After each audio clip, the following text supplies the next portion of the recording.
Adam hukuklaryny goraýjy guramalary ortatda ýitirim bolan türkmen oppozisiýa agzasy Azat Isakowyň Türkmenistana bikanun ekstradisiýa edildi diýip pikir edýärler. Adam hukuklaryny goraýjy memorial we türkmen Helsinki fondy guramalary tarapyndan ýaýradylan bilelikdäki beýanatda Azat Isakowyň alyp baran işleri we ýitirim bolmagynyň jekme-jeklikleri barada habar berilýär. Munyň öňýany Ortaýyň içeri işler ministrliginiň Isakowyň Türkmenistana meýletin uçandygy barada resmi jogap berenligi ma'lum boldy. Adam hukuklaryny goraýjylar Isakowyň pasporty ýitirilip dokumentiniň we Türkmenistana ýygyderlik uçuşlaryň bolmadyk halatynda ýurduna uçup bilmejekdigine öňse çekerler. Adam hukuklaryny goraýjy guramalaryň habaryna görä oppozisioner dünýäniň iň repressiw ýurtlarynyň biri bolan Türkmenistana bikanun ekstradisiýa edilen bolmaly. Ortaýyň içeri işler ministrliginiň resmi hatynda Isakowyň pasporty ýitirilen halatynda we ýygyderlik uçuşlaryň bolmadyk ýagdaýynda ýurduna nädip uçup biljekdigi düşündirilmeýär. Tanyşlary onuň soňky wagtda çenli öz watanyna mejburi alınıp barylmagyndan çyndaky gorkandygyny aýdyp, bu ýagdaýda onuň ýöreýte uçarlar bilen meýletin gidip bilmejegine ynanýarlar diýip Adam hukuklaryny goraýjy memorial merkezi we türkmen Helsinki fondy habar berýär. 9-njy maýda Ortaýyň häkimetleri 20-nji noýabrda bu ýurtda ýitirim bolan Isakowyň 22-nji noýabrda meýletin Türkmenistana uçanlygyny habar berdiler. Bu 10-njy noýabrda Türkmenistanyň kronikasy gararsyz onlaýn ýeşiriniň çap eden Ortaýyň içeri işler ministrliginiň türkmen oppozisioneriniň ykbaly baradaky soraga beren resmi jogabynyň tekstinde beýan edilýär. Ortaýyň içeri işler ministrliginiň amaly gözlegi işlerini guramak bölüminiň müdiriniň orunbasary Karpuhin tarapyndan gol çekilen şol jogapda Isakowyň 2021-nji ýylyň 22-nji oktýabrynda Domadedowa howa mendirilen Türkmenabad şäherine uçanlygy habar berilipdi. Resmi namada onu alyp gitmäge mejbur edilen çäreler agdalmaýar we onuň ýerleşýän ýeri barada türkmen häkimetlerinden maglumat almak maslahat berilýär. Şeýle-de adam hukuklaryny goraýjy guramalar daşary ýurtda ýaşaýan türkmen protest hereketiniň aktiwisti Çemen Öräniň 1-nji noýabrda Ortaýyň prezidenti Vladimir Putina hat iberenligini habar berdiler. Memorial adam hukuklary merkeziniň maglumatyna görä dekabr aýynda 38 ýaşyny doldurjak Azat Isakow bir neçe ýyl bäri Ortaýyda ýaşaýar. Ol 2019-njy ýyldan bäri türkmenleriň protest hereketine işçen gatnaşýar. 2020-nji ýylyň maý aýyndan bäri internet kanallarynda ol öz ýurdunyň häkimetlerini tanqidleýär. Resmi däl maglumatlara görä 2020-nji ýylyň iýunynda Isakow Türkmenistanda gözlenýänleriň sanyna girdilipdir. Onuň suraty Watan dönügi ýazgyly polisiýa bölüminde ýerleşdirilipdir diýip maglumatda edilýär. Adam hukuklaryny goraýjylaryň bellemegine görä 2020-nji ýylyň iýul aýyndan bäri Milli Howpsuzlyk ministrliginiň işärleri oppozisioneriň Türkmenistandaky garyndaşlaryndan onuň onlaýn çykyşlaryny bet etmegini bir näçe gezek talap edipdir. Ýoksam tapylar we jazalandyrlar diýip duýdurypdyr. 2020-nji ýylyň 24-nji ýylynda onuň enatasynyň öýünde ýaşaýan ähli garyndaşlarynyň telefonlary barlyg üçin ele salynypdyr. 2 günden soň hökümeti tarapdary YouTube kanallarynyň biri häkimetleriň Isakowyň Ortaýyda nirede bolýanlygyny bilýändiklerini habar beripdir. Isakowyň kärdeşleri hem basışa tezewar edilipdir. Memorial guramasy Isakowyň öňkü kärdeşleriniň hem onuň hereketini ýazgarýan video beýanatlaryny bermäge mejbur edilenligini habar berýär. Soň oppozisioner özüne elektron kanallar arkaly haýbat atylandygyny habar beripdir. 2021-nji ýylyň 9-njy sentýabrynda ol öz tanyşlaryna howplaryň gaýtadan güýçlenenligini aýdyp 15-nji sentýabrda polisiýa tarapyndan tutsak edilenligini we 2 günden soň boşadylandygyny habar beripdir. Şeýle-de maglumatda 2021-nji ýylyň 20-nji oktýabrynda Isakowyň türkmen dostlaryna ýaşaýan ýerine polisiýanyň baranlygyny we özüniň gizlenmäge synanýanlygyny habar berenligi aýdylýar. Şondan soň Isakow bilen aragatnaşyp ketilipdir. Adam hukuklaryny goraýjy guramanyň beýanynda onuň işine gatnaşan we odaly içeri işler ministrliginiň migrasiýa gullugy bilen aragatnaşyp saklan grajdanskaya sodействие guramasynyň wekillerine Isakow bilen habarlaşmaga ruhsat berilmänligi hem aýdylýar. Adam hukuklaryny goraýjylaryň pikiriçe Isakowyň başdan geçirýän ýagdaýy Moskwanyň Ortaýyda gaçyp atalgy gözleýän türkmenistanlylar boýunça täze bir oýun düzgünlerini girdenligini görkezýär. Odaly Merkezi Aziýadan gelen immigrantlar babatynda adam alyp gaçmak we gizlin ekstradisiýa etmek ýagdaýlary diňe Özbegistanyň we Täjikistanyň raýatlaryna degişli bolupdy. Indi Rus häkimetleri soňky ýyllarda ýöreýte gulluklary derejesinde ýakyn hyzmatdaşlyk etmedik Türkmenistan babatynda hem şeýle hereket alyp barýar.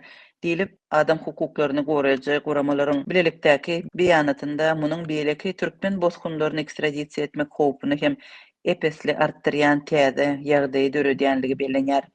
Memorial guramatynyň web sahypasyndaky habarda Isakowyň ekstradisiýa edilmeginiň Orta bilen Türkmenistanyň arasynda gatnaşyklardaky uly oýunyň bir bölegi bolmagynyň ähtimallygy bellenýär. Türkmenistan Türkiýe dilli döwletleriň hyzmatdaşlyk geňeşine synçy hökmünde goşulmak kararyna gelen wagtynda Moskwa guramanyň sammitiniň öňü sirasynda Aşgabaty özüniň Ankaradan hem has ygtybarly ýarandygyna ynandyrmagy synanşýan bolmagy mümkin diýilip adam hukuklaryny goraýjylaryň bilelikdäki beýanatynda aýdylýar.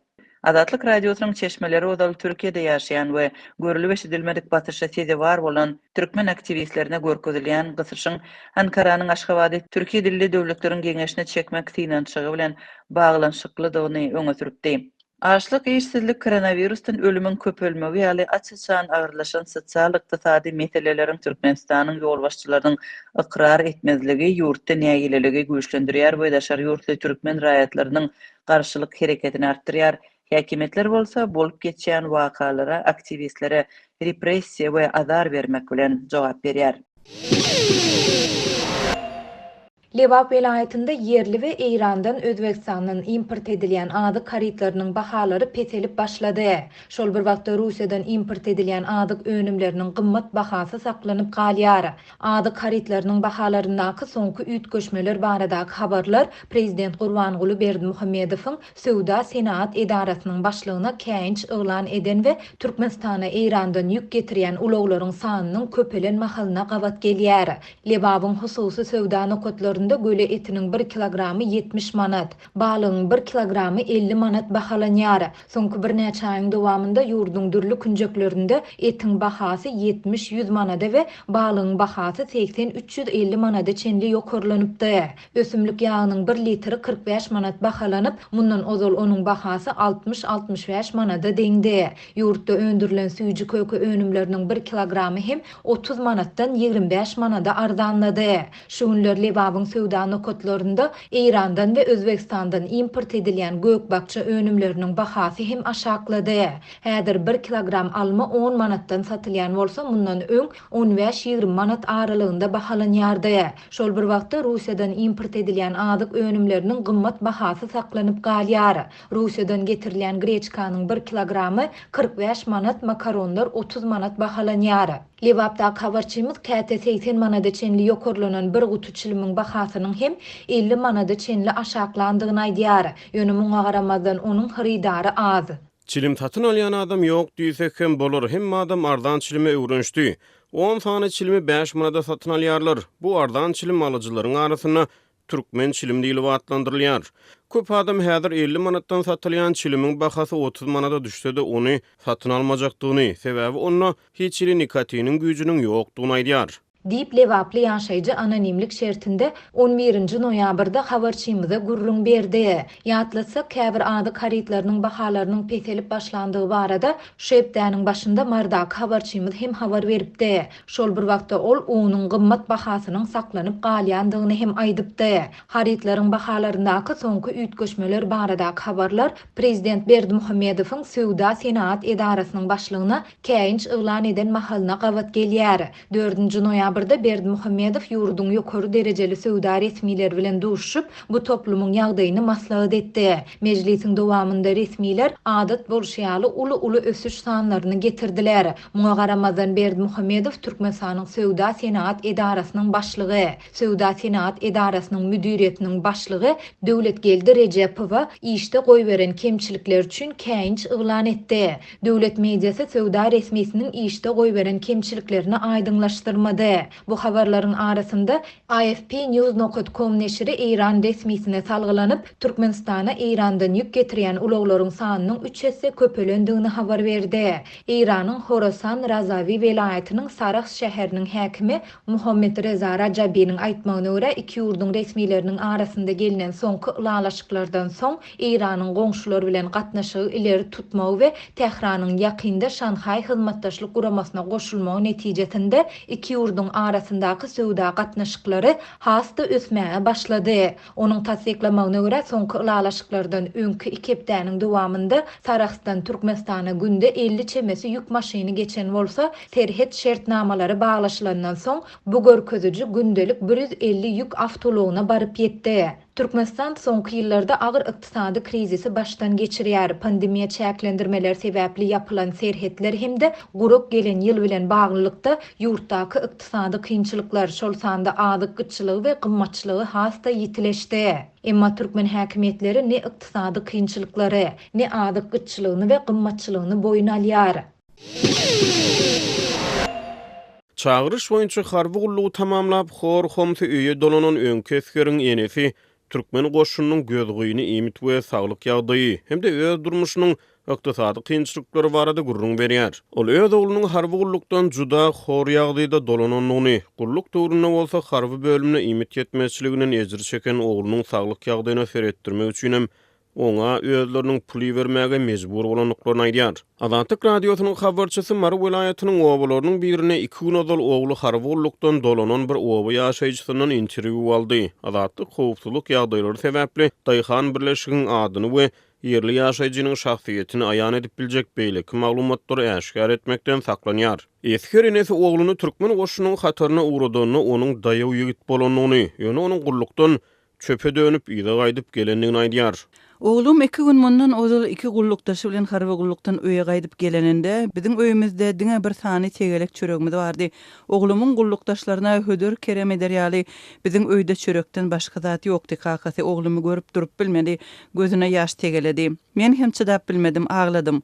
Biz onuň horlanyp çöpe dönüp gelenine begenjegimizi hem bilmedik, gynanjagymyzy hem bilmedik. Diýip Esger enesi gurrun berýär. Gullukdaşlary ken eglenmän gözüňiz aýdyň diýip gitdiler. Onuň gullukdaşlary hem edil oglum ýaly gaty hor eken.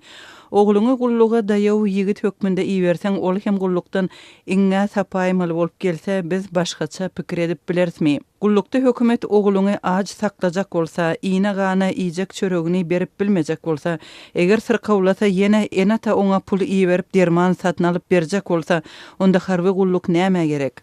Diýip Esger enes aýtdy. Öňkü Esger Ahyl welaýatynyň çägine ýerleşen bir harby bölümine gulluk borjuny ýerine ýetiripdir. Gullukda wagty bir gezek hem ýygynyň baryp görmedik sebäbi karantin sebäpli ýollar ýapyldy. Maraşgabat aralygyndaky otly gatnaw kesildi.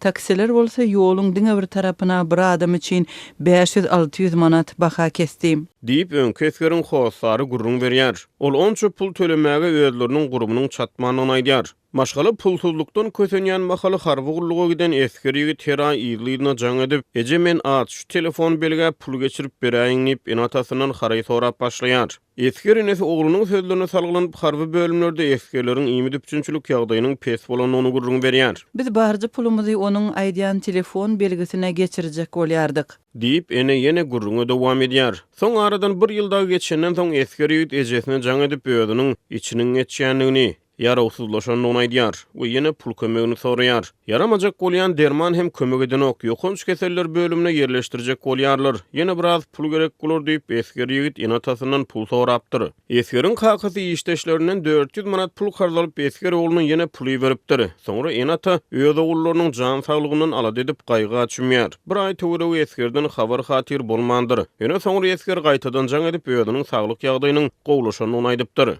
Biz arkaýynlaşdyk we oglumuda bäriniň ýagdaýyny düşündirdik. Häzir döwrüň gaty kyndygyny özümiziň hem arzan satylýan haritler bilen iýmitlenýänligimizi we paýok undan çörek bişirýänligimizi, biziň öz günümiziň hem gaty öwürlik dälligini gurrun berdik. Şondan soň oglumuz bir gezek hem öýe jaň etmedi. Diýip ýene aýdýar. Oglum 2 gün ozal gullukdan dolanyp gelende biz ony ilki tanamadyk. Ol gaty horlanypdyr. Süňk bilen ham bolup geldi. Diýip öňkü Esgeriň enesi gurrun berýär. Ol öz ýaşaýan obalaryny diňe özleriniň näleýsem hemmeleriň garyplaşanyny, beýleki obalarda da ýagdaýyň şeýledigini gurrun berýär. Gullukdan boşan ýigit 2 gün soň iş gözläp ýene Ahyl ýylyna dolanypdyr. Türkmenistanyň Döwlet Howpsuzlyk Keňeşi 3-nji noýabrda geçiren mejlisine Türkmenistanyň ýaragly güýçleriniň hataryny gulluk edýän harby gullukçylaryň durmuş üçinçilik ýagdaýynyň ören ýokurdygyny aýtdy. Bu barada TDH habar berdi.